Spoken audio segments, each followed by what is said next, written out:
What's up, wrestling fans? This is the Two Bros Wrestling Show. I was not shocked by the little red go live light tonight. Kevin, how you doing, brother? On time as always, as On extremely time and functional and functional. professional. We are on time and under budget. We are the Two Bros Wrestling Show tonight. What are we doing, Kevin? We are going to do some news. We're going to do some reviews, and then we're going to wrap the whole thing up. So, stick around the entire show if you want to hear our news, our reviews, or our hot takes on a couple of things we saw this week that we liked, we didn't like, and some we're just going to straight up call a botch. We're going to review and preview. We're actually doing double duty. We got so much going on as we head into the holidays here that we got Full Gear right behind us. We got Survivor Series right before us.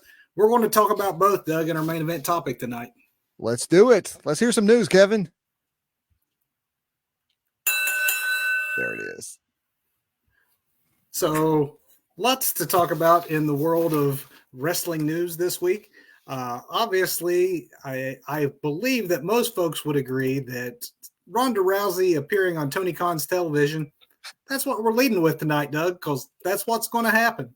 Oh my goodness. I was so afraid it was going to happen this weekend, quite honestly. Well, that's actually a great segue because I believe that because of the nature of what happened, most folks thought that this was going to be Tony's surprise signing on Saturday. We will get into that actual surprise signing when we do our review of Full Gear. It was not Ronda, though Ronda did make an appearance this weekend.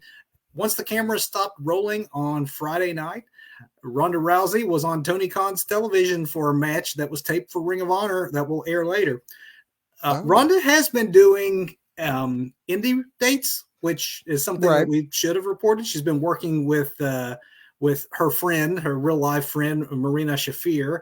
And this week she took that indie tag team to Ring of Honor. And it, of course, being taped and being in our internet age, it was no time before the wrestling internet was ablaze with the fact that Ronda Rousey was on Ring of Honor, making a lot of folks think just like you, Doug, and I did as well, like, oh, okay, this is the big signing. And it wasn't. And in fact, Tony was asked about things afterwards and Ronda Rousey's status, and while he said he'd be happy to have her, it appears she's working as a free agent and she is not necessarily bound for All Elite or Ring of Honor. Doug, do you think that Ronda will eventually land there? Obviously, even just the appearance of a relationship with Tony Khan is going to make her return back to WWE land a little less likely, I would think. Absolutely. And I didn't realize that it was a ROH taping. For some reason, I was thinking it was like an ROH house show where he showed up and helped Marina. So that's it. That didn't click with me. I don't know that Ronda wants to be a full-timer in any organization. And, maybe she just sealed her fate of never being a full-timer again in WWE with a little rub against with Tony's and his product. So, she certainly felt like she was kind of over wrestling at the end of her WWE run. Just didn't seem like she had that passion. Maybe working on the indies with her friend and getting a different taste of the wrestling world than she's ever had before might actually reignite that passion. You never know.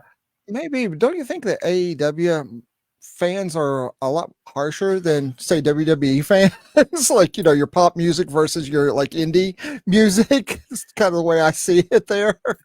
It's so hard to actually put my finger on that because Cody Rhodes was getting booed out of the building in AEW no matter how hard he tried to appeal to them, and he goes to WWE as a superstar. WWE fans turned on Ronda Rousey, well, and you never know.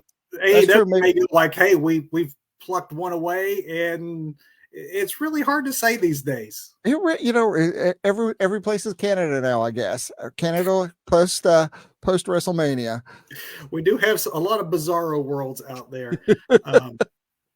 Doug, next in the news, we're going to talk a little bit about Friday night. Like I said, obviously, Ronda showed up after the taping, but for Ring of Honor's taping after the live portion, which we have to definitely at least discuss the head-to-head battle between AEW and WWE. First time AEW ever ran opposite of SmackDown, with Full Gear taking place last night. That forced AEW's Collision to air on Friday night as part of a 3-hour block right before their normally scheduled Rampage show. This put them head to head with SmackDown on Fox. Preliminary results are probably predictable and mirrored what occurred the last time the two promotions were on opposite one another, where NXT defeated Dynamite. This time, SmackDown did the same thing against Collision, destroyed them, actually, with nearly 2.3 million tuning in for WWE and roughly 250,000 turning in for AEW. Ouch. It's not close. That is not even close. I mean, I guess, that really, ouch. Yeah. If you wanted to be glass half full on the AEW side, you could say that in both cases of that NXT defeat a few months ago and now this one, both cases, it was AEW that was off their regular night. I think it's harder to get your audience to move with you than it is for people to tune in when they're used to tuning in. So that automatically put AEW at a disadvantage if we're being charitable. If we're being more honest, you'd think that SmackDown would have some problems, at least a bit, against wrestling competition. But if you actually look at their numbers, they actually saw a 6% ratings increase from the prior SmackDown and a 15% bump in the demographic, the key demo, from the previous week's SmackDown that didn't have AEW for a competition. So that actually doesn't reflect very well on AEW's performance on Friday. No, it doesn't, especially with a go-home show for a pay-per-view that is the very next night. Yeah. And I wondered if that might start to change their mind on Saturday pay-per-views as opposed to a Sunday pay-per-view. If it's going to force them off their normal Collision night, TV ratings is such, especially with the new contracts and things that everyone's trying to work out in the landscape right now. Ratings have never been more important in wrestling probably than they are right now as live viewership diminishes, and live really is like the last thing that streaming hasn't taken over just yet. So I don't know. I would say that I would consider having Sunday pay-per-views if it means I can keep my Saturday show on Saturday nights. Man, I like Saturday pay-per-views though.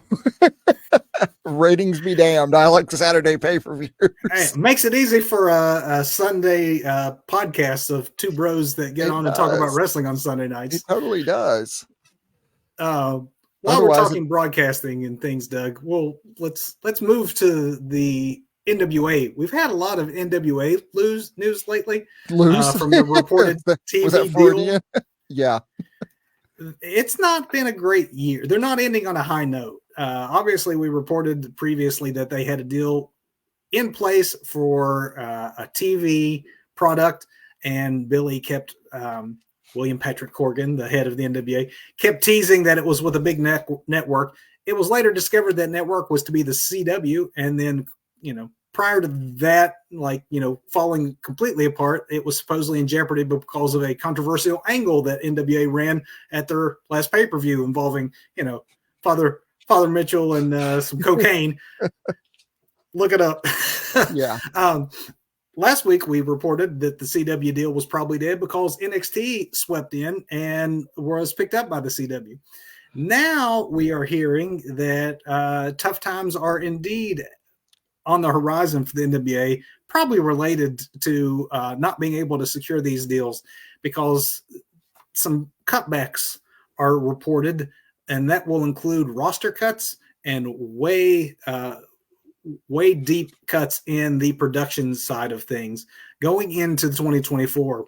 So apparently William Patrick Corgan, who AKA Billy Corgan, the multimillionaire Smashing Pumpkins leader, has been basically bankrolling the NWA for the last few years to the tune of millions of his own dollars for a vanity project to have your own wrestling promotion.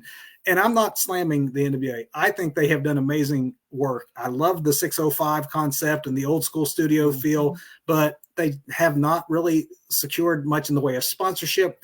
Ticket sales haven't made up for, or merchandise have made up for the millions that Billy has been pouring into it of his own volition. And now he probably realizes that if we don't have this network deal, that we're going to have to make cuts somewhere. So Some of these changes, Doug, there are planned cuts in production at the the upcoming Power tapings. For example, they're going to be running with a skeleton crew, and apparently, like hair and makeup is one of the things that they're going to basically slash in half to save some money on production. Hair and makeup is getting hit hard. So, yeah, I guess if you are on the male side of things and happen to be bald, then, it might not affect you. But for the female performers, obviously hair and makeup, big part of the character. Another report saying that the NWA tapings for January is only going to be contracted talent. And previously, it was always a mix of contracted talent, indie wrestlers. Now they're only going to go and pay the people that they're obligated to pay. And then after these tapings, let those folks know based on how valuable they are to the company, whether or not they are going to be coming back. They're going to be saving money too, Doug, on housing. Apparently the NWA does something that others do not, and they fly you in, they put you up in a hotel, you do the Power tapings, and they fly you out. This is actually different than WWE, who, while they cover flights, most wrestlers are responsible for their own accommodations. This is supposedly a way that the NWA has tried to incentivize their folks working for them, since they don't and are not able to offer the same level of dollars that the WWE or AEW does. But now, because of the financial reality of things, you're going to fly in the day of the taping, you're going to do the taping, and then you're on your own. No more hotels. It's sad that, they have to start cutting people, but I do have to say kudos to William Patrick Corgan for, dishing out his own money. So I know we joke about Billy Corgan a lot here on the show, but let's face it, if we were 50-year-old millionaire rock stars, washed up millionaire rock stars, we would be doing the same thing. And what else are you going to spend your money on? And he's done some good things, and he's also given a platform to people like Ricky Starks and Thunder Rosa, and folks that have gone, Magnus, who's now over on SmackDown as a general manager in a position there that's got him in a good spot to, maybe help with his family later on. I can't slam the work that Billy Corgan's done. I like a lot of the ideas that he's had. It's just, it's tough getting a promotion off the ground, and kudos to him for putting his money where his mouth is. You're right. If I had, money to burn, but we only have so much money to burn. And I guess that includes, and it all goes into this show, doesn't it? It's all these effects that you got going on now. You got. Just wait till we get to the big finish. I can't wait. Something else I can't wait for, Doug, and it's something we talked about extensively here, is Iron Claw. We've discussed this great Von Erich movie. Yes. Since we previously discussed it, however, the A24 film has started to debut for critics, as well as select city openings prior to the main opening, and the reviews have me even more excited than I already was. Good. And Doug, we sort of failed to mention one important thing when talking about Iron Claw, and that is the fact that everyone's favorite scumbag, MJF, is actually making his acting debut. That's right. Film. He's in it. Yeah, I forgot about that. Maxwell Jacob Freeman's Iron Claw. And now that people have begun to see the movie, we now know exactly how large or small the role is. Naturally, it's no surprise to find out it's a very small role. In fact, it's really just one scene. But do you know who MJF's playing? I do not. I just saw a piece on him this weekend before Full Gear, where he was talking about making the transition to Hollywood and being in Iron Claw. So I don't know who he's playing. He is actually playing Lance Von Erich. The fake cousin of the Von Erich clan, who was brought in quite frankly, he was brought in at a time when it was hard to keep the actual Von Erichs alive. And it really did not go over very well, because the fans in Texas looked at the Von Erichs as matinee idols. And part of that was feeling like they knew the family and they were their boys. And so when pre-internet now, when you're being lied to, that this isn't Waldo's kid and Waldo isn't really Fritz's brother, it did not go over very well, especially when you realize that at the time the real Von Erichs were passing away left and right. Not Fritz's best idea, but good on MJF. Absolutely. Sounds like he was playing the equivalent of a Coy or a Vance Duke then. Pretty much. That's exactly what Lance was, pretty much. And even the Von Erich brothers themselves told their dad, this is a bad idea. He went ahead with it. It'll be cool though, for wrestling fans, especially that little Easter egg to, see MJF, regardless of how brief, up on the big screen, December 22nd. Counting the days for that one.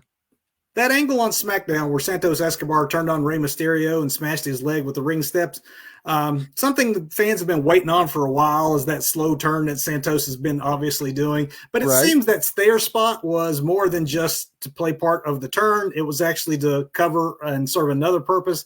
Apparently, Rey really does or did have some knee issues, and he did, in fact, have knee surgery. It was not a work what they showed on SmackDown on Friday night, him post-surgery. Rey was, in Alabama at Andrews Sports Medicine, where I don't know, it's uncertain right now if it was just cleanup work.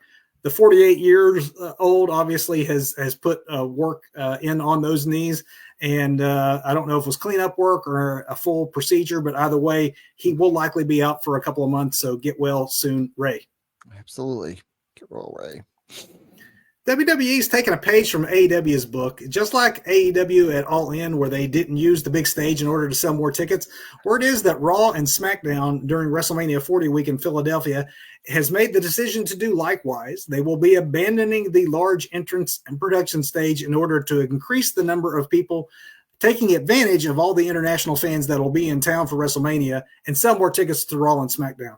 Typically, the Wells Fargo Arena in Philly holds about 13,000 or so, but without the large stage, they're going to be able to sell 18,553 tickets for each event. Kevin Kelly is officially gone from New Japan Pro Wrestling. We previously reported that Kelly was transitioning away from New Japan. Obviously, he has a role in AEW now, so it made sense that was going to happen. However, Kevin had made it pretty clear that he was going to stick around and finish his commitments, which included calling Wrestle Kingdom on the English broadcasting side, of course.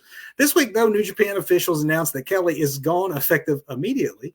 And in their announcement said Kelly would not now appear at Wrestle Kingdom due to a family commitment that apparently he only found out about after saying he'd be there and is still, 2 months away. But read into that what you will. Whatever it is, it's sad for New Japan fans. Kevin Kelly had been the English voice of the of New Japan broadcast for the last 8 years. Let's hope New Japan doesn't suddenly get salty over existing deals with exiting talent. That never happens, does it? Let's hope not. Doug, Flip Gordon's a name we have not talked about in quite a while. Someone I've not thought about in a while. Yeah, that's funny that you say that. I was just saying to myself, whatever happened to Flip Gordon? Did he re-enlist? Where is Flip?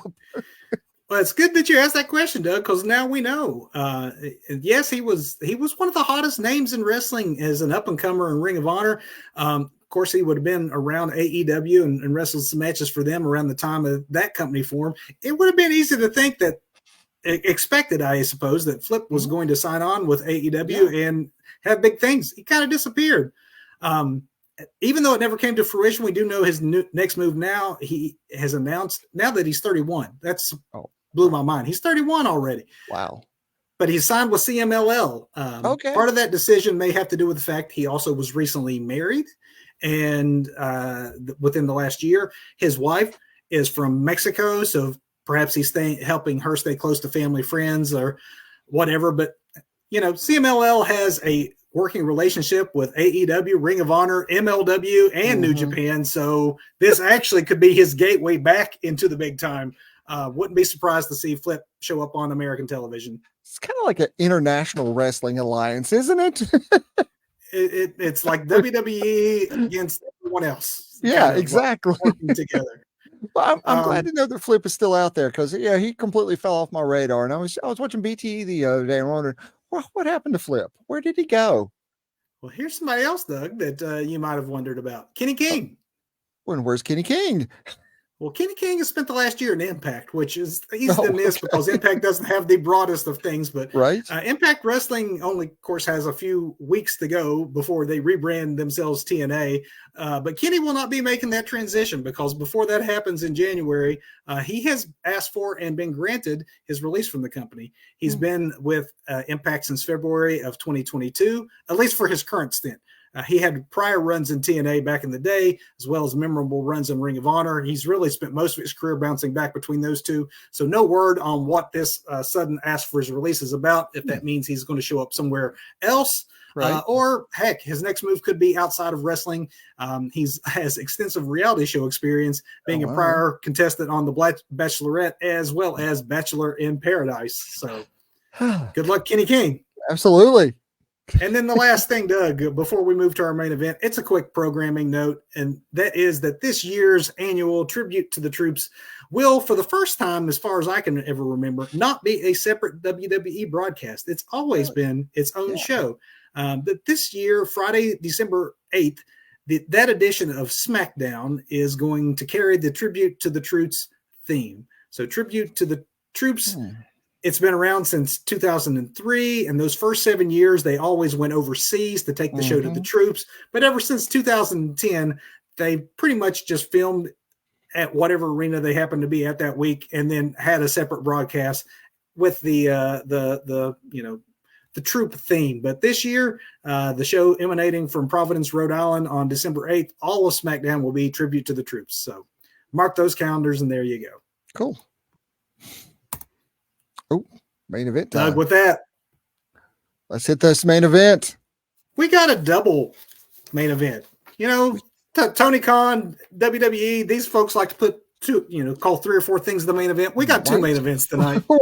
A dual main event. What is first up on the main event here? Because I need to know which notes to pull up first. We are going to go first with what happened last night, and then we'll talk about what happens next weekend. Perfect. So Full Gear, Doug, before we get into spoiler for the folks at home, let's just give our non-spoiler review. I think that for me, definitely say thumbs up. There's a couple of matches that are going to have everyone talking. We'll get to those, obviously, when we do match-by-match reviews. Right. I wouldn't say it was the strongest of shows. As with most AEW broadcasts, it ends up overly long. There can be some booking issues I want to get into when we do the match-by-match. Overall, I liked some of the decisions as to who won. I really think that they for the most part, pulled the right trigger. How we got there is weird for some. I thought the middle was stronger than the ends, to be honest. Yeah, I really enjoyed the from top to bottom, I really enjoyed it, but there were parts where it's like, I'm uncomfortable watching this now. And in other parts, I was like, oh, you know what I'm talking about. And then there are other parts, I was just like, what? Why? This? I don't understand this. I'm having fun, but this makes absolutely no sense. The logic part of my brain is coming up with lots and lots of questions that don't really have answers. There was a lot that, if you thought about it too hard, didn't make sense. The action was good pretty much throughout, but I did think the middle was stronger. So definitely you got 2 thumbs up from the 2 bros here. But let's go match by match so we can get to that part that you either decide if it's a match of the year or a crime scene, because it could have gone either way. Right. I mean, it was okay, but okay. Match by match. So now we're getting to spoiler territory, folks. So definitely come back to us if you've not seen Full Gear, or if you're just on the fence and don't mind spoilers. We're going to talk winners and losers here. Doug, I know last week we said that it was cool to see Tony show restraint, only have like 6 matches and all. And of course, he'd tack on 3 more. And then if you include the pre-show, it was still a 5-hour event. So yeah, that wears any audience out, regardless of how good the action is. And with the AEW pre-shows now, you have to include the pre-show. I know I need to watch the AEW pre-show. I can blow off the WWE pre-show because it's just people talking for an hour. AEW has got matches, and they have not necessarily. There's at least one match of consequence or something that will happen of consequence to lead into their pay-per-views now, or so you got to watch. I had the same thing in my notes that unlike most pre-shows, this one was consequential. Yeah. With 3 matches that were good. I mean, you could argue that a couple of these might have been as good as what was on the pay-per-view. we'll go through these real quick. Eddie Kingston defended his title successfully against Jay Lethal in a match that was pretty good. You had a great match with Buddy Murphy and Claudio Castagnoli that I would say was better than a lot of the matches that were on the main pay-per-view. Yeah, and then you had the storyline that carried all the way through to the end of the AEW pay-per-view with the Ring of Honor Tag Team Championships, where, Doug, I'm calling it tipping my cap to you. You were correct that MJF picked Samoa Joe as his partner, and they successfully defended against the Guns. But there was an injury angle there that, again, if you didn't watch the pre-show, it was very consequential for the rest of our evening. Incredibly consequential. And, of course, I do have to admit that no one joined the Don Callis family. As I predicted over and over again all night. I'm trying to give you credit for what you said right. I didn't want to point out all the other things. I don't have the grapes tonight, so I'm in a much better mindset. I will say that one thing that I maybe would complain about with the pre-show is that and this is something we can talk about more in depth at a later time, but it does define Ring of Honor down when your pre-show contains the Ring of Honor tag team title match and your world champion is wrestling on the preview, where, again, you're shoehorning Ring of Honor into the AEW product, but then you also, pecking order wise, you're basically saying and admitting, right. and yeah, maybe it should be obvious, but you don't, as a wrestling promotion, point it out to folks that it's right. a world champion, and this is going to open up our pre-show because it's not really that. Yeah, it's world champion. It's opening up the pre-show, and then to put your world champion up against, if you've never seen the Ring of Honor, any Ring of Honor product, and understand that Jay Lethal is a legit ROH former champion. You see him with like Team TNA rolling in, or Team Impact, or whatever the Jarrett team is called, with Sanjay and everybody, which is essentially like a comedy troupe, really. You see your world champion going up against that in the very opening of the 0 hour with the pre-show. At least Eddie got on TV, I guess. You can look at it that way, but yeah, I didn't think to call them a comedy troupe, but that is pretty much what they are. And Eddie Kingston, on the other hand, is the most legit seeming dude on any roster. And so it makes for an odd mix. Jay Lethal could be that dude too. Jay Lethal is legit. He does not fit in really with what they're doing on the Jeff Jarrett, Sanjay Dutt side right now. I don't even know what that stable's called, but if you do not know anything about ROH or Jeff or Jay Lethal, he's just part of this goofy comedy troopity thing. It's all goofity. It's all goofity, man. It's goofity.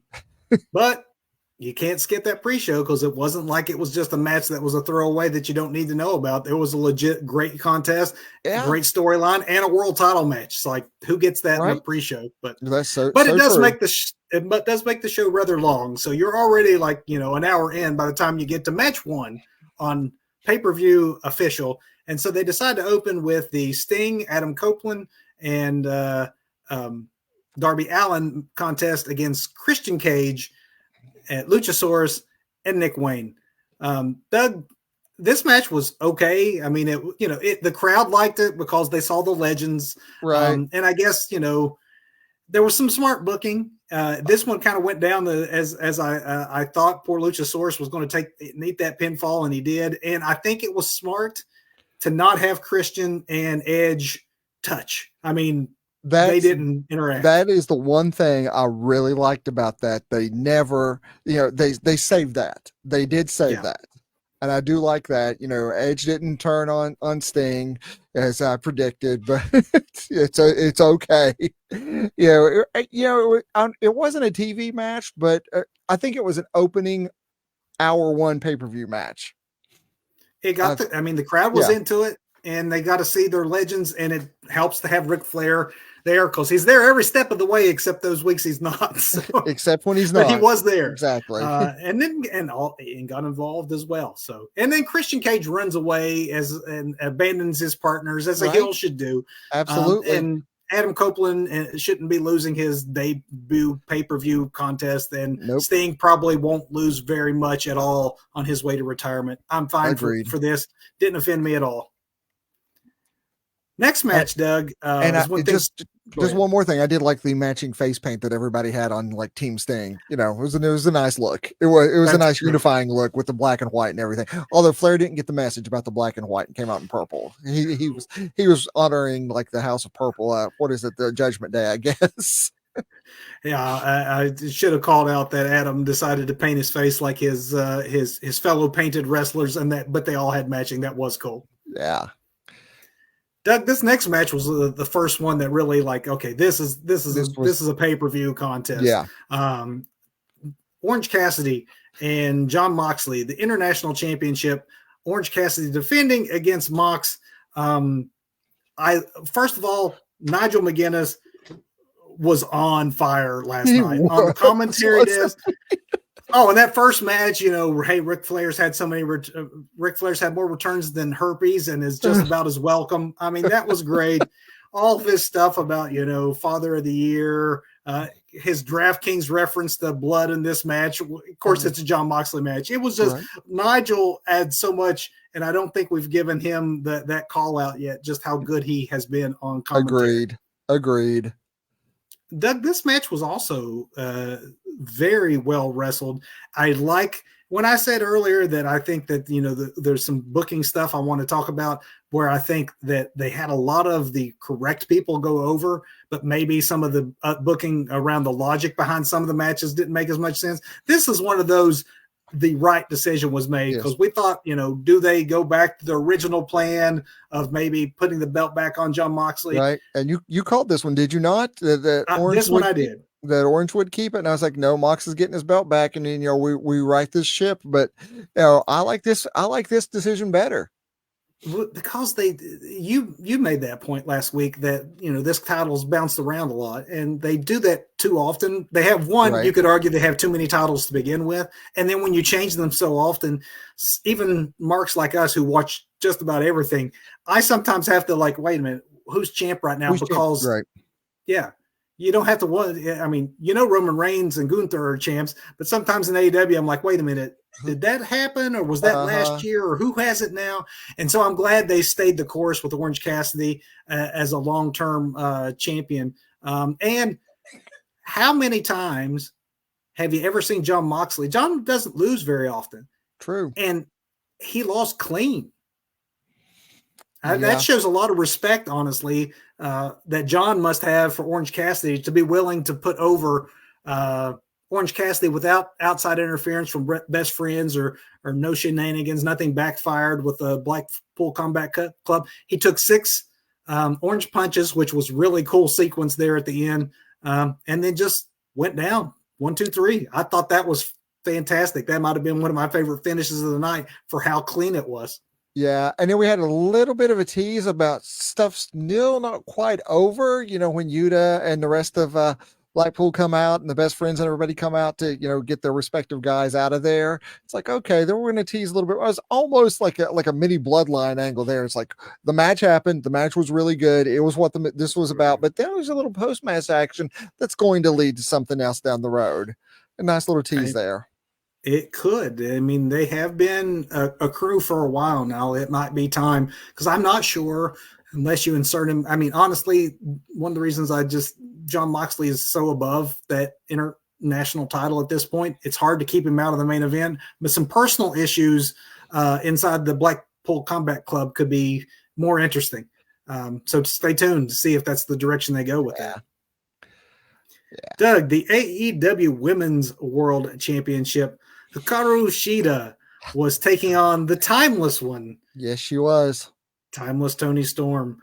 I love the beginning of Toni tearing up the script like, I'm going off book tonight. Yes. And she's so just over the top and dramatic with every inch of this character. It's hilarious, and I love every minute of it. I'm disappointed that she didn't wrestle in black and white the entire time. Well, you say you love every minute of it, and I do too, and so did the crowd. And it's nothing against Hikaru Shida. And here's where I'm going to get into the first of what I'm going to call some of the booking. Tony Khan has a booking problem right now, and that so many of his heels are entertaining or cool to the point that your baby faces can't stay baby face. it's nothing against Hikaru Shida, who is generally beloved by the internet wrestling community and wrestling fans in general. But she didn't really stand a chance tonight. The crowd wanted timeless Toni Storm. Yes, they did. They So did. true. So much they wanted Toni, and and we got Toni Storm. Even if she had to like pad her butt with an iron like pan or whatever she did there. I did like the shoe bit earlier where she had one shoe, but one shoe in her trunks, and then Yes. that was a great spot. You're right. It's over the top, but it's hilarious and it's working. Fans are buying into it. So I think there's a problem with heels and faces, but the booking, this was one of those, you made the right call. The fans want this, so we're going to give them this. Yeah. They moved the title to Toni Storm. I know they made a big deal about this being a three-time champ, but those first two will not be remembered nearly as fondly as what we're getting ready to see, because this is the first she's fully inhabited a character that's been this over, and I think it's Toni Storm's time. So stamp of approval for me on this one. Agreed. Doug, we have a world tag team title match next, and it was a ladder match where Ricky Starks, Big Bill defended against Rush and Dralistico. We had FTR. We had the Kings of the Black Throne in there as well. Doug, this one was crazy, crazy. With any ladder match, it's just a car wreck anyway. I mean, the things that people do when they are in ladder matches, the things that they sign up for, because it's like each ladder match almost one-ups the last one, whether it's in WWE or now AEW. It's just car wreck after car wreck after car wreck, and abuse and abuse and abuse. And we saw that last night. Abuse, spot, spot. I've never seen anyone actually have the ladder laying against the ropes and then slingshot the ladder backwards into someone. That looked really cool. There was a brutal pile driver on a ladder with Cash pulling that one off from the middle rope. The spot of the match to me, though, was that Gonzo bomb. Yes, I was getting ready to say yes. I mean, that was very Dralistico, I think, was on the bad end of that one from Brody King. But I mean, it was from the inside to the outside through an elevated ladder. I haven't heard of any injuries coming out of this one, which was great. But if you love these kind of matches, it was never short on action. The fans were really into it. I have to say, it was entertaining. Did it tell a story? No, it was a bunch of spots and a bit of a train wreck, but fans ate it up, which means we'll see more of them. And I'm glad that they didn't move the title in this one. I think that this was a good booking decision to keep it on Ricky and Big Bill. Yeah, because Ricky and Big Bill can now work the we did outwork FTR, the alleged greatest tag team of all time. But we won that. Where were you boys? You came up short again. That's twice we've beat you, and they can continue to work that. And FTR has been around those belts so long that seeing them chase for a little bit works for me. Absolutely. I don't know that if they would have won, anybody would have taken the titles in this instance. It has the same legitimacy as if you save it down the line for a one-on-one contest. Because as entertaining as those matches are, you could definitely make the argument, if this wasn't scripted and was real, that there's no real rhyme or reason to who wins these. It's like, who happens to be the last person still standing. Right. It's it's way more, I think, meaningful if you take the title in a pin or submission than luck. And there's a lot of luck involved when you have 20 billion people in the ring. Yeah. Doug, I love this next match. And I even hate to call this a cool down match, but what comes after the match we're about to talk about and what just came before this match, train wreck after train wreck. This was a cool down match. I mean, this was great. I love this match. I love the ending to this match. But this match was fantastic. And this, again, goes to what I'm talking about with great booking decisions. So you had your TV Women's Champion, Chris Statlander versus Julia Hart versus Sky Blue. The beginning played into the whole size, strength advantage that Statlander obviously has. Yeah. that code blue that Sky Blue pulled off, that is a beautiful move anyway. And that was a particularly good one that had a very believable near fall. I really thought, okay, you could go Sky Blue. You could make the argument that it's, she's made a lot of strides from being just a person on dark who lost more than she won to being legitimized. But no one has been legitimized over the last few months in the way that Julia Hart has. And kudos to her, the little spunky, cute, like 3-time national cheerleading champion who you thought that one's so sweet looking, she could never play the part of a heel, has turned herself into a little, demonic figure there in the House of Black. And the fans, again, it was obvious. They wanted her. Yeah. Yeah, you're right. Tony, I didn't really realize it. I mean, Tony even turned his, his number one heel into, a baby face with MJF. So he has a lot of really likable heels. And even the way Julia Hart won, Statlander hits it and then boom, Julia knocks Statlander off and steals it. Pin Sky Blue 1, 2, 3. Loved it. That's what you do, right? In a three-person contest. Right. You're a heel. And she's been a very effective one. And this is another one of giving the fans what they wanted instead of like deciding that, no, you wait until I give you what you want. Like the fans the momentum's been building. And I'll be honest, I liked Chris Statlander. I don't know that she was getting over as a babyface act in her return. I just felt like she wasn't hitting that level that a Toni Storm or a Julia Hart has done. And now they're both champions. A lot of it fan to man. Yeah. Yep. Doug, next we got the signing. Before we get to the match, this is when they went to the big free agent signing. Not Ronda Rousey. Not Ronda Rousey. But Will Ospreay.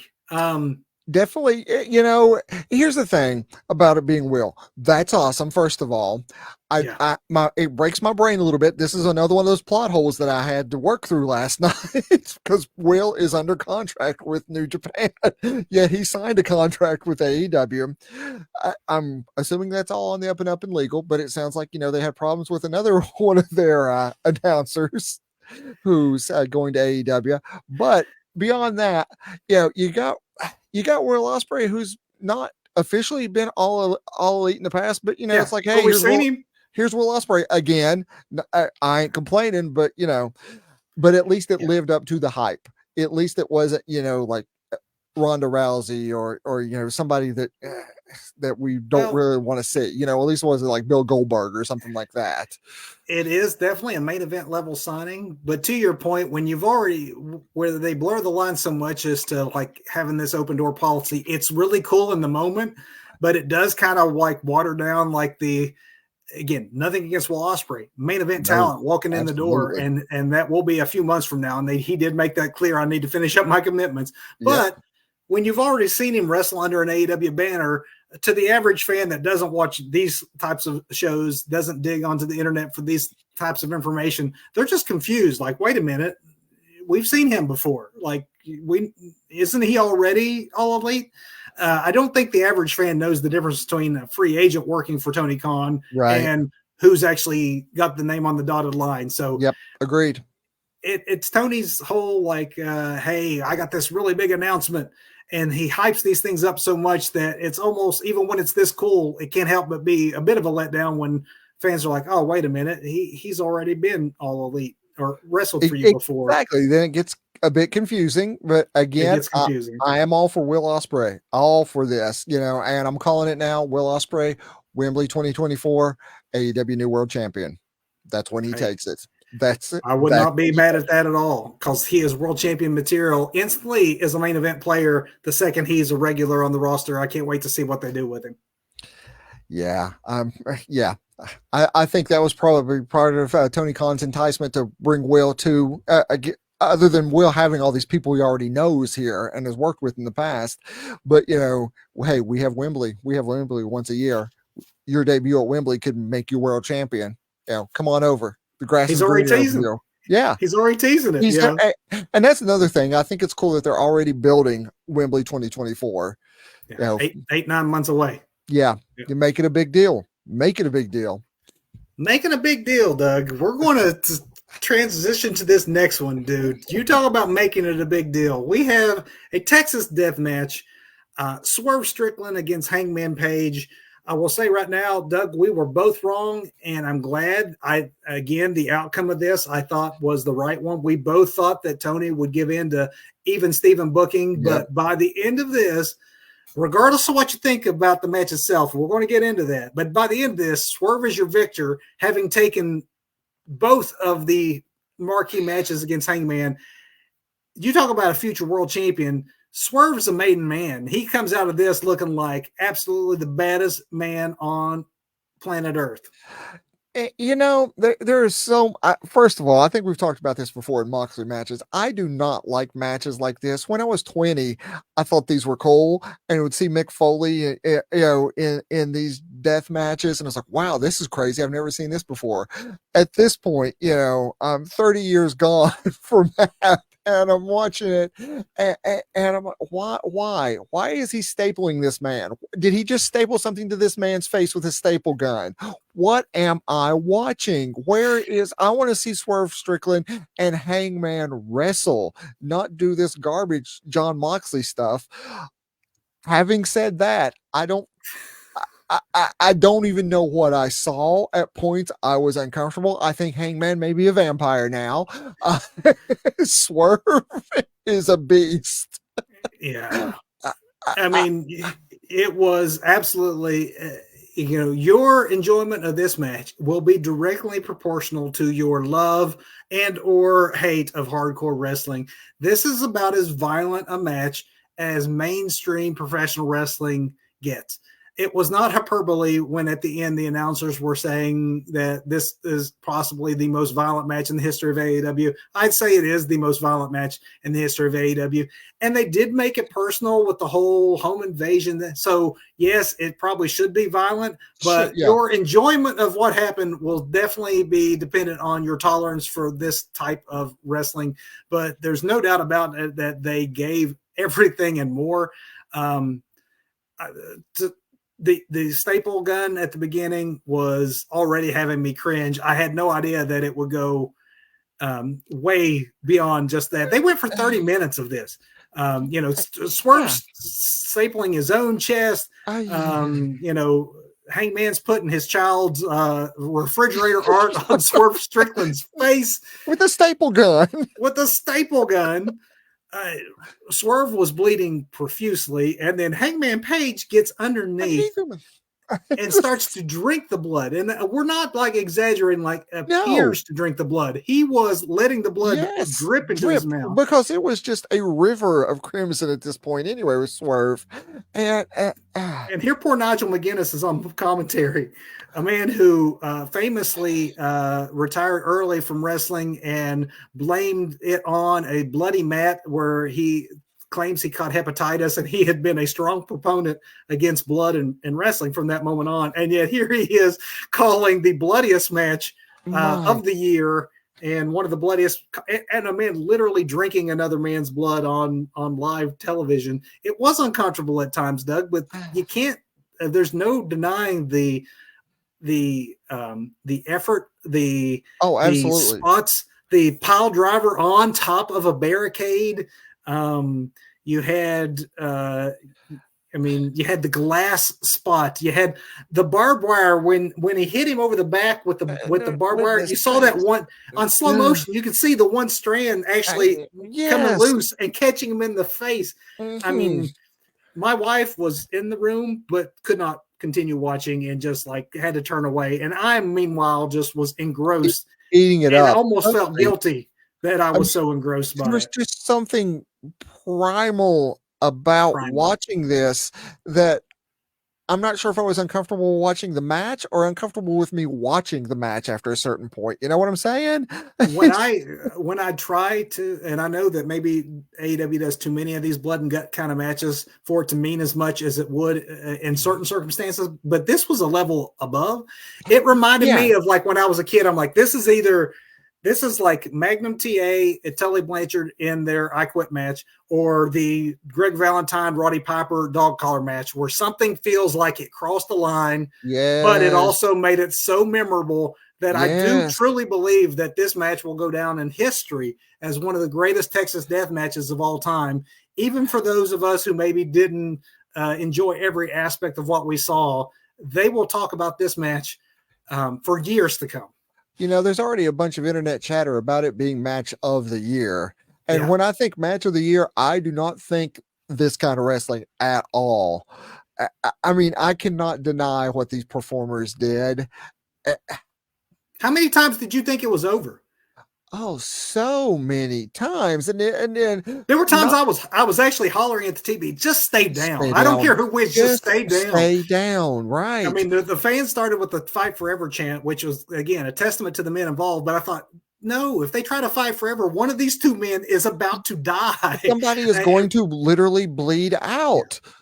That buckshot at the end with the barbed wire, I thought that was the end. And then Prince Nana, who was just Not, doing yeoman's work all night from the beginning with the yes. dancers, which, you know, we almost forgot how much fun everybody was having. Right. But here's another one, man. Swerve couldn't even get over as a heel after threatening Hangman's baby. I mean, he's standing over a crib, over an infant, and fans were not booing this man. Fans were in the crowd doing this number and booing Hangman Page for defending his baby child in this instance, in this storyline. So again, I love that the right person won, that Swerve Strickland survived. Really, this match is what you'd call more than a winner. But Hangman was definitely the hated, and when someone's defending his infant, you probably shouldn't have a heel that was so freaking cool that fans want to, you know, cheer him.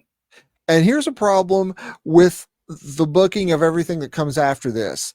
Any injury sustained, any hits taken, any bumps that people do or did do after that, you're looking at going, why can't you get up from that? What about these two guys that just, what's wrong with you? Why aren't those guys in the main event? You know, those two should be doing something if this is what, you know, takes you out. I mean, let's get right to that, because that very next match also had blood. And it was a selling point. It was a storyline part where Jericho's injury was exploited. But after the bloodbath we just saw, seeing a little bit of red on Chris Jericho's elbow didn't really bring the crowd into it. And actually, how could it? Hanger and Swerve. I mean, you know, so you had Jericho and Omega against the Bucks. And of course, that is three-fourths of the Elite there. And who would have ever thought you'd see the Elite in a come down match? But that's what this match was. It was a come down match, and it was. They did get the crowd into it by the end. There was good work involved, but I don't have much in the way of notes here because it seemed inconsequential after the match we just saw. It really did. This was almost one of those bloodline matches, you know, where more happens afterwards and it elevates a storyline than well, I guess the match ending had to happen that way to continue the storyline, but you know, which was Jericho and Omega going over, and the Bucks, of course, very obviously being positioned as heels, and even though they were close to their home, the crowd was booing them. So this is an instance where the fans were playing along with the script in this one, at least. They all worked hard, but yeah, it was just kind of there based on what had came before. It was good, but you know, it's not going to stand out. And I've got to pause and just question why tease a turn on Jericho in the middle of a match with Kenny. You know, what are you doing? What was that? Yeah. Random spur of the moment. I don't know. Maybe he was worried about Hanger. You know? And then here's where Tony overbooks himself, because also we haven't mentioned that this match had, as all AEW matches seem to have, is like a million stipulations that can get confusing. So this was like, if the Bucks win, Jericho and Omega can never team again. But if they win, they take our title shot. Of course, when the Bucks are heels at this point, and obvious heels, they're doing low blows and everything else. The second you think you're going to lose, get yourself disqualified, or you do something different. You walk away, like some sort of technicality, like the fact that they would put their tag team title shot on the line to begin with. Makes them look stupid and is not necessary for this match to have been what it was. Right. And to your point, about the Bucks being heels and doing obvious heel things, are heel things obvious heel things anymore, as we'll talk about here in a minute? because Let's do again, that. That's right. Yeah. there's some overbooking, and I don't mind it Overbooking. because he is our scumbag, but still, Our main event. Let's get to it. man. MJF defending the world title against Jay White. Actually, I should say Not MJF at this point, Kevin. Adam Cole, a still convalescing Adam Cole who has a boot and is on crutches, is defending MJF's title for him because after being attacked by the Guns after losing to MJF and Samoa Joe, Joe just walks, he splits. Here's plot point number one that makes no sense. If Joe gets a title shot with MJF for doing his tag team partner, why does Joe not stay to defend his tag team partner who, if he's damaged, or is going to lose this match or potentially have to give it up? Why does Joe just walk away? There's one thing that doesn't make sense. Let's talk about the second thing that doesn't make sense. MJF is injured, so your new world champion by default is Jay White. When did that? How does that happen? Like, that never has been a rule. Unless your best friend goes, hey, wait a minute, I'll defend for him, and they go, okay, well, we'll allow that. Like, none of that made any sense whatsoever, really. And beyond that, this is the promotion who has interim champions because of things like this. The president so there's a lot has of plot holes here. And then there's the whole medically cleared to wrestle, which Adam Cole is clearly not.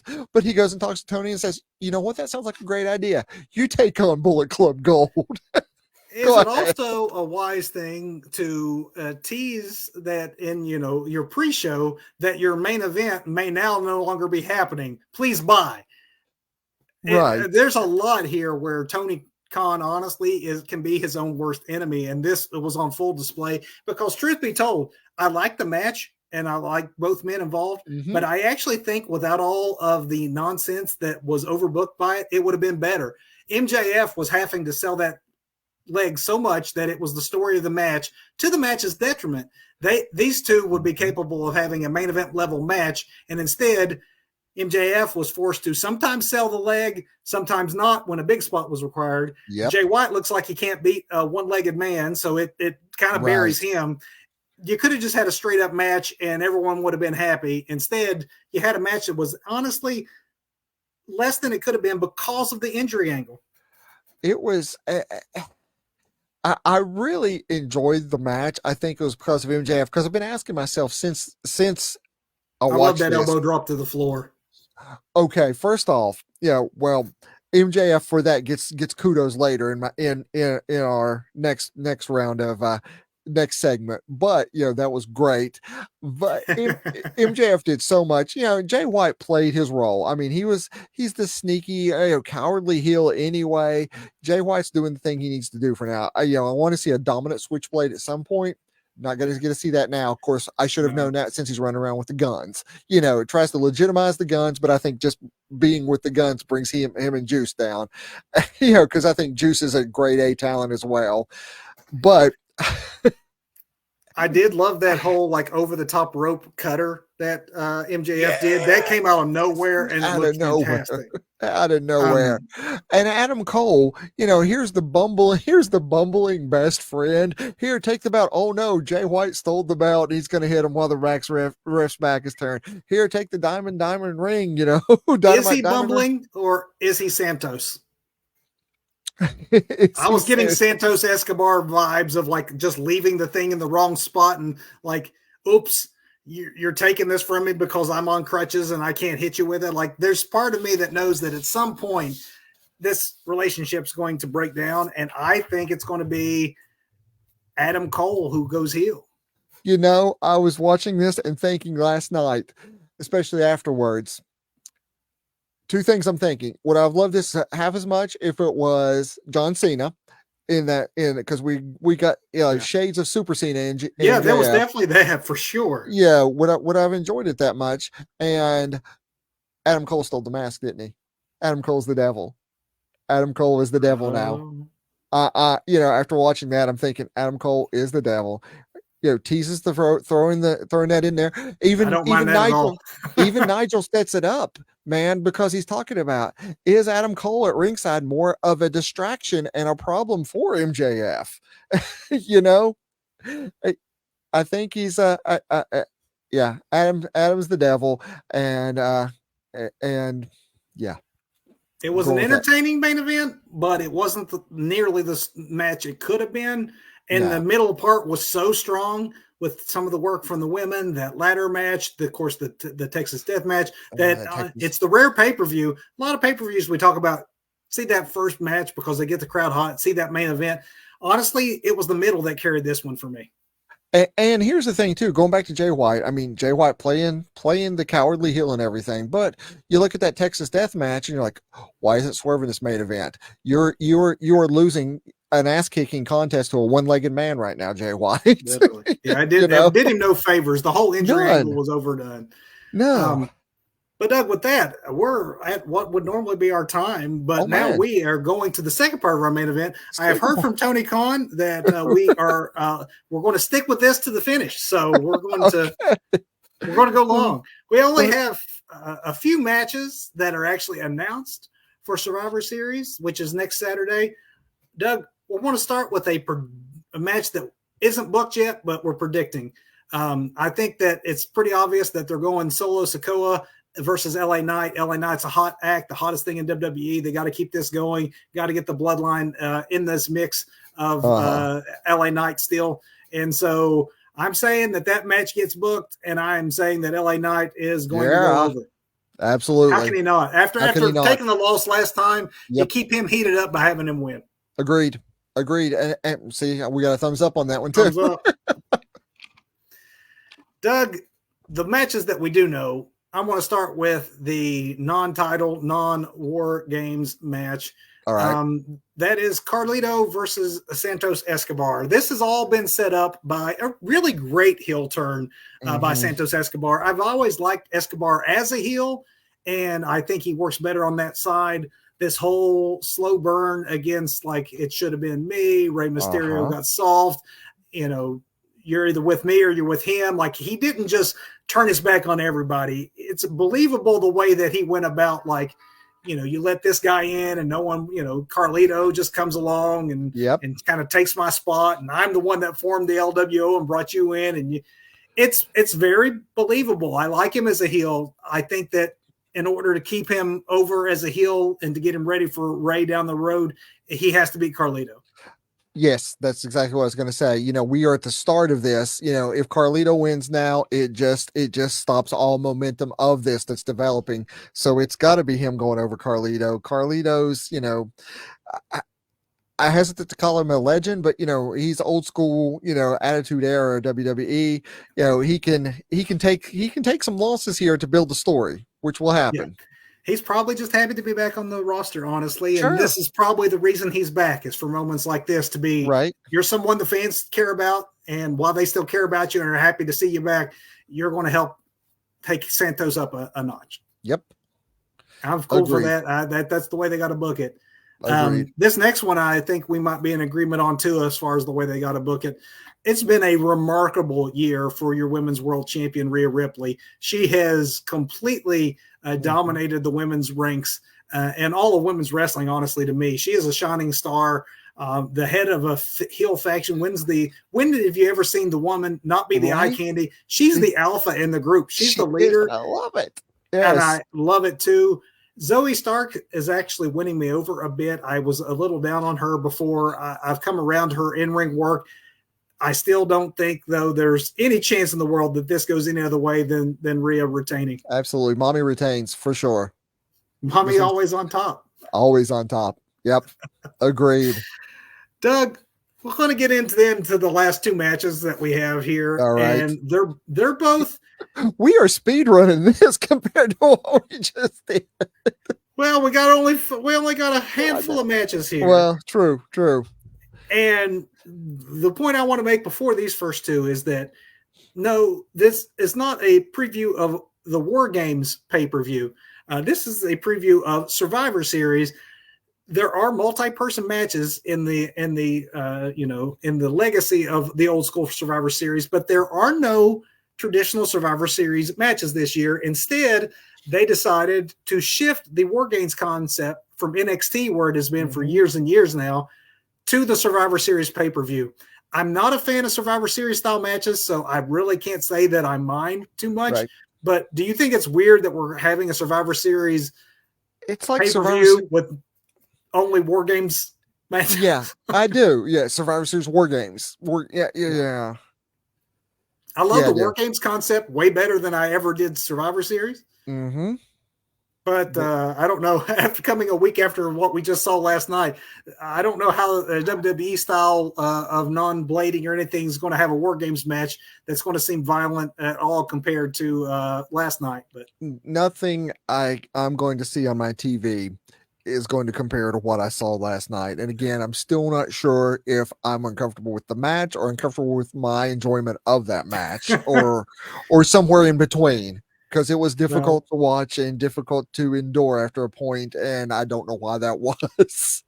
The War Games matches have typically been a opportunity to get more hardcore, a little more violent, especially NXT has been able to get away with a little bit more than they do on the main roster. So the War Games concepts with that one time a year where you maybe did see WWE show a little more of its violent side for those who do enjoy that kind of wrestling. And there are fans who that is a preferred style. There's entire promotions based on that. I don't know that we'll see anything that will satisfy that type of fan. I do expect we'll have good action because War Games matches can be booked creatively in a lot of ways. The women's match is Damage Control versus Bianca Belair, Charlotte Flair, Shotzi, and Becky Lynch. Oh, Doug, I realize I missed one match here. We'll come back for that. Let's go for the women's match first because I think they'll probably split up these two War Games contests so they're not back-to-back anyway. Who do you got in this one, Doug? Oh, I'm going with Damage Control. I think Triple H has a message to send to other New Japan talent, and come here and we'll book you decently. And so I think Damage Control goes over with everything that is. Do you like the new expanded Damage Control? I love the new expanded Damage Control, and I think Triple H is sending a message to any future talent looking at you, Kazuchika, for coming on over. Come here. Damage Control now looks like a Shimmer team instead of it looks less like Damage Control. 3 of the women now in Damage Control are Japanese superstars, and I do think that because of that and just having come on board that we have to go that route with them as winners.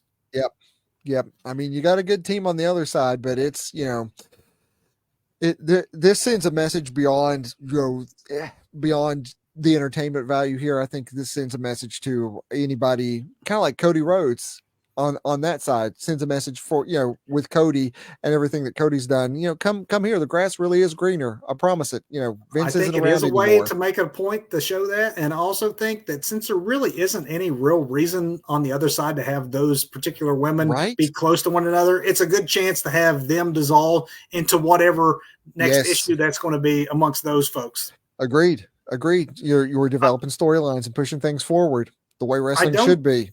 I don't know that they might not open with one of these and then close with a different War Games match because it's just, again, too much of the same kind of thing to maybe have too close together. So I don't think that this is the order that these matches will be in. It wouldn't surprise me at all if one of these was a winner, an opener. Opener and the other one close. Yeah, I could see that. The match I forgot, and I'll squeeze it in between here. We'll have this be our come-down match and our prediction. We need a pull-down match, right? Okay. Gunther defending his Intercontinental Championship against The Miz. So we both, I think, are going to see this the same way. So Miz wins, right? Absolutely. Just tears up Gunther's chest. Looks like Hamburger Boy the time Miz is done with it. Oh, wait a minute. No. Gunther's been one of the best things on the main roster, and I wouldn't be surprised if this one is a cool-down match if needed or just a flat-out squash of Miz. And Miz is a good soldier. And he'll take it and he'll sell it and he'll make Gunther look Jay like White. He will totally Jay White it and just go in there and do what he's supposed to do. Doug, that leads us to the what I do think will be the main event, and that's the men's War Games match because that's your Bloodline storyline. That is also the will he, won't he? Will we add another member to each of these teams? Right now, it's a 4 against 4 when you got Cody, Jay, Sammy, and Seth versus Judgment Day. Oh, yeah. Yeah. Well, you know, even I'm going to without go it, right now, despite what anybody is saying, despite the rumors. And I'm not saying that down the road it won't happen. Maybe a oh Royal Rumble, maybe next year or sometime. I don't think that this is a CM no, Punk debut. no. Punk's teasing it. Punk's playing along with the internet Well, wrestling sure. community That's to keep his name out that's what there. trolls do, Kevin. So we're both in agreement that this match goes as advertised. There's not going to be a surprise component. No, not going to be a surprise component. I do not see that happen. I would be shocked because this is wrestling we're talking about, so we can never say never. But I don't see it happening. I don't see it happening. And I'm going to go ahead and call this right now for the Judgment Day, just because Cody's on the other team, and I want to. So Cody's team needs to lose. I'm very much been enjoying Judgment Day. Actually, never mind. I'm going to go with you. I was going to say that I just don't see the faces going over, only because I think that there's got to be some dissension on that side with the whole bloodline storyline, Sure. Sammy involved in the mix. But honestly, I think that the women's War Games match is going to go to Damage Control, and I don't know that they'd have your two big War Game matches go to the heel faction. So I want to say the faces go over. All right, cool. Or I could say that maybe this is where Drew McIntyre makes his intentions known, joins Judgment Day, and Judgment Day wins. And that's some good booking. I like that. I've just called it both ways. That way I can't be wrong. When we reconvene on this, I'll say that, yeah, I predicted that.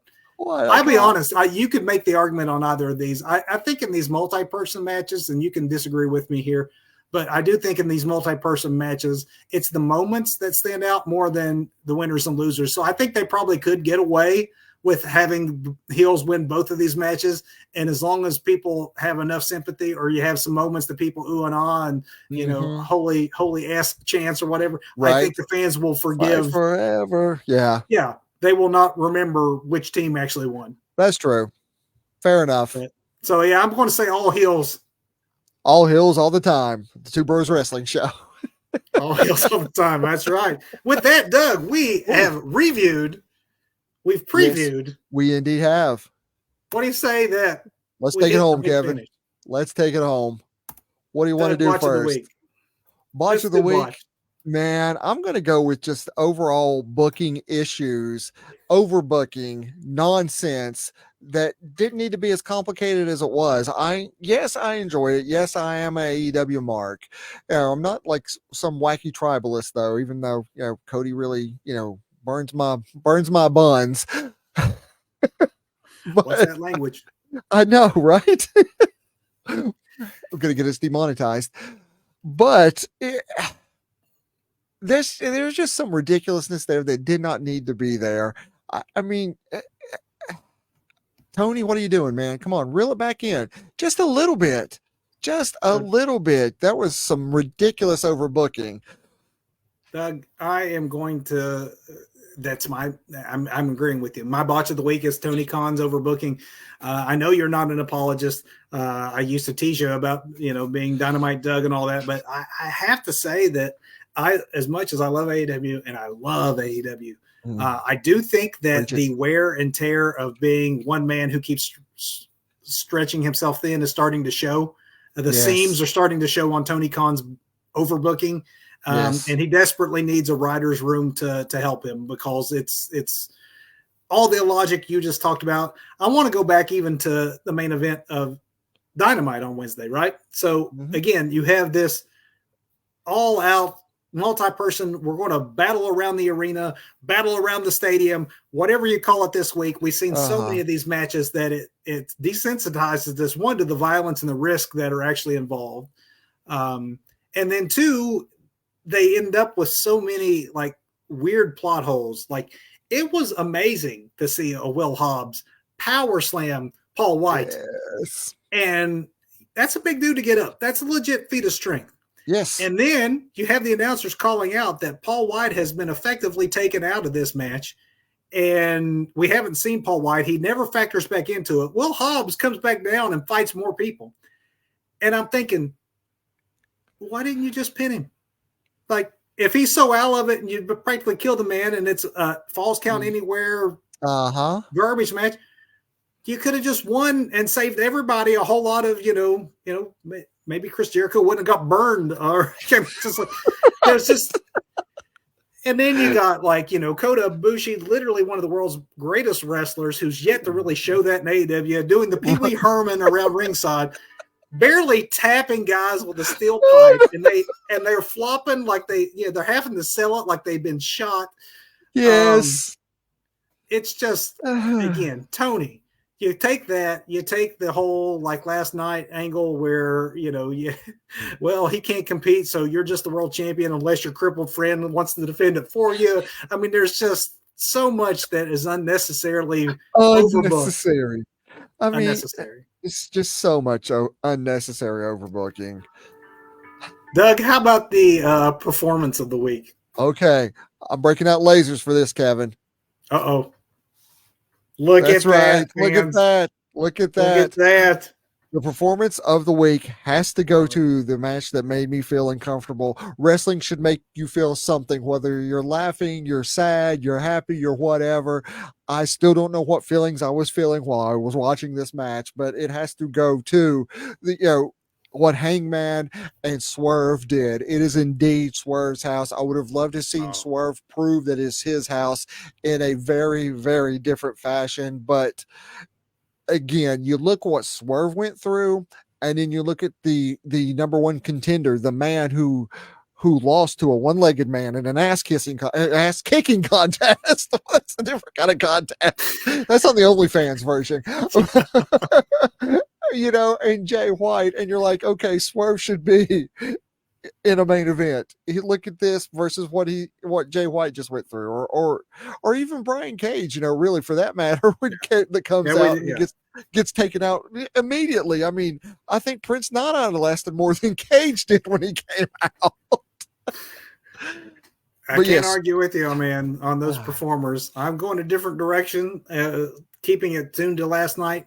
We have spent a lot of time on this show over the last several years complaining. Now, we just complained about Tony Khan, so when you have a chance to also tell a person when they've done good, I'm going to say we've complained a lot over the years on the women's division of AEW.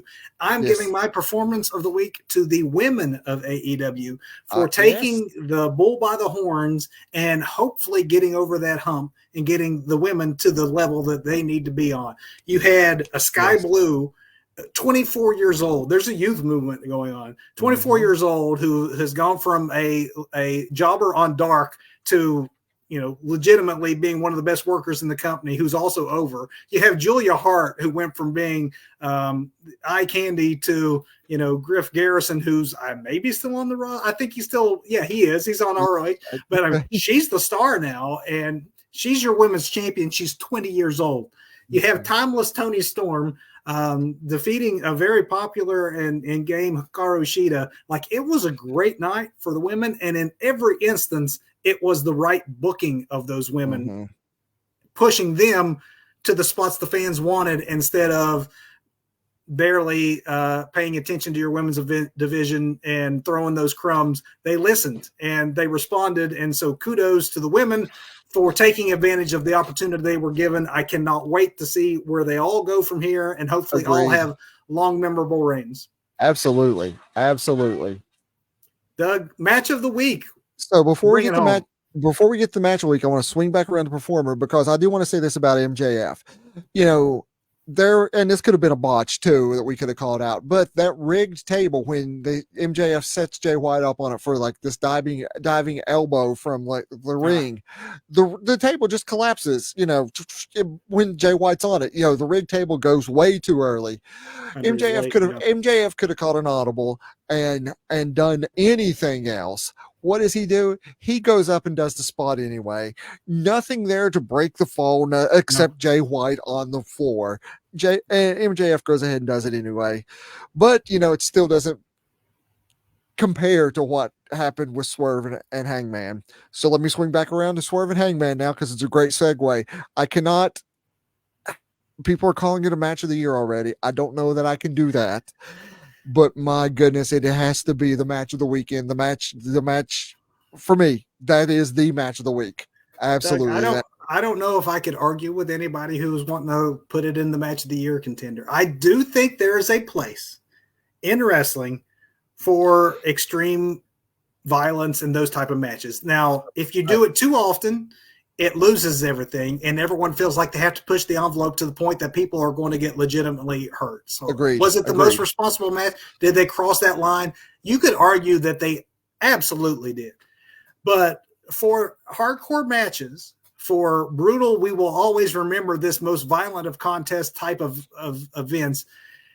If you got to say it's apples and oranges, so it's hard to compare that against a, Luthez match back in the day.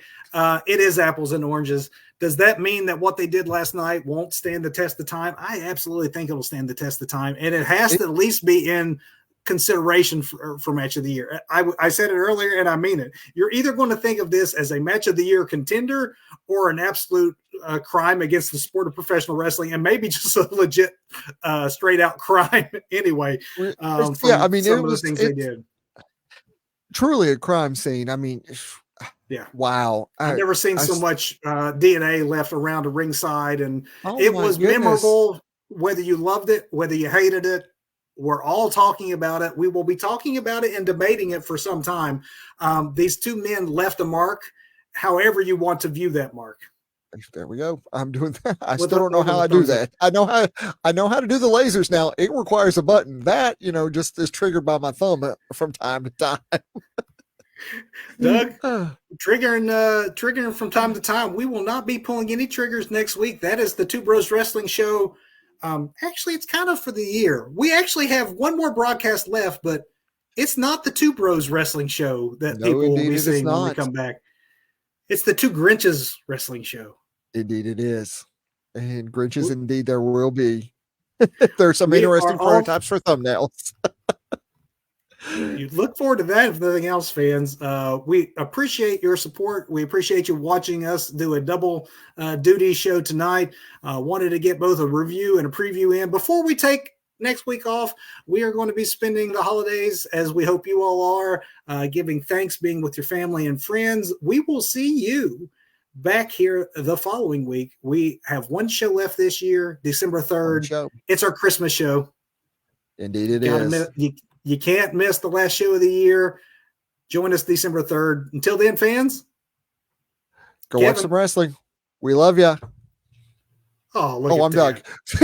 I got all kinds of stuff. Like I hear words. A party. See you later, everybody. Old man finds buttons on the internet. Good night, everybody.